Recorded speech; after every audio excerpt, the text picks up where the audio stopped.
Welcome back to my YouTube channel. ඔන්න සාදනය පිළිගන්න ඔයාව සබස්ක්‍රයිබ් කරලා නැති යාළුවෝ ඉන්නවා සබස්ක්‍රයිබ් කරන්න කියලා ආදරෙන් ඉල්ලනවා. ඔන්න ඉතින් සංගීත දාන දවසේ බලන්නකෝ වීඩියෝ කරගත්ත ගොඩක් වීඩියෝ කරගන්න බැරි වුණා ටිකයි වීඩියෝ කරගත්තේ. මේ තියෙන්නේ සංගීත දවසට කලින් දවසේ රෑ බණ කියන්නේ ස්වාමීන් වහන්සේ වැඩි අවස්ථාවක් ගත වීඩියෝ ක්ලිප් කිහිපයක් බණ කිව්වා. දෙකකට කිට්ටු වෙන කොහමද ස්වාමීන් වහන්සේ බණ කිව්වා හොඳ බණක් කිව්වා. ඉතින් පින්කම් ටිකක් කරගන්න පුළුවන් වුණා. දාන ගෙදරට සහභාගී වෙලා ඉතින් බලන්නකෝ මේ වීඩියෝ එක කොහමද කියලා ඉස්සරහ නම් කමෙන්ට් එකක් දාන්න අමතක කරන්න එපා.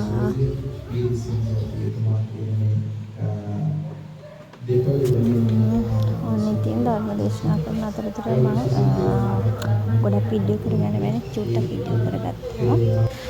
මෙන්න මේ තැන තමයි සංගීත දාන වෙලාවේ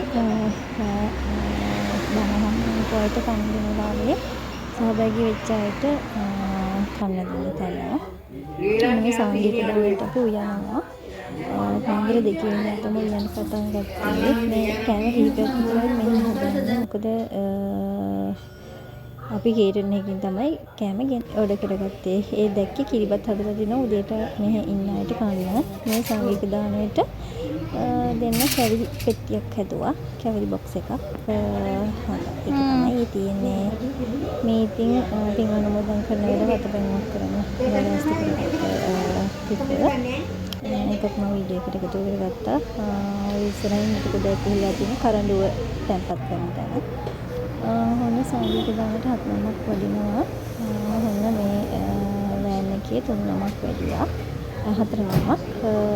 ඊට පස්සේ ඉතුරු 3 නම වැඩියා. 7 නමක් ගන්න එක්කම.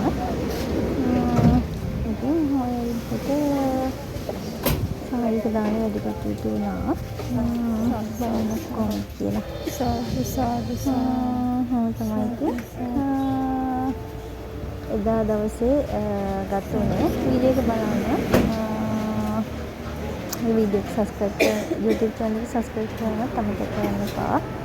බලන්න කොහොමද කියලා වීඩියෝ එක.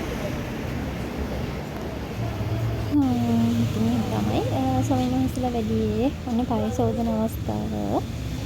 පරිශෝධන කියන්නේ ඉස්සර කාලේ ඉඳන් ඉතින් පිල් වලින් එහෙම පයින් වලිනකොට මඩ එහෙම ගෑවෙනවනේ. ඒ නිසා තමයි පරිශෝධලා ගැට ගන්නවා කියලා සෝදන්නේ සම්ප්‍රදාය තමයි පවත්වාගෙන යන ඉදිරියට කියලා මම අහලා තියෙනවා. ඔන්න සංගීත දානේ පිළිගන්නන වෙලාවේ ගොඩක් වීඩියෝ කරගන්න බැරුණා ටික වීඩියෝ කරගත්තේ. මේ ඉතින් ඔන්න දාන ඉවරලා අපේ ගෙදර එනකොට ගෙදර ගහකට ලොකු අඳුරෙක් ඇවිල්ලා හිටියා තනි එක්කෙනෙක්. එයාවත් මම මේ වීඩියෝ එකට එකතු කරනවා. එහෙනම් යාළුවනේ ගිහින් එන්න පරිස්සමෙන් ඉන්න. තෙරුවන් සරණයි. බයි බයි.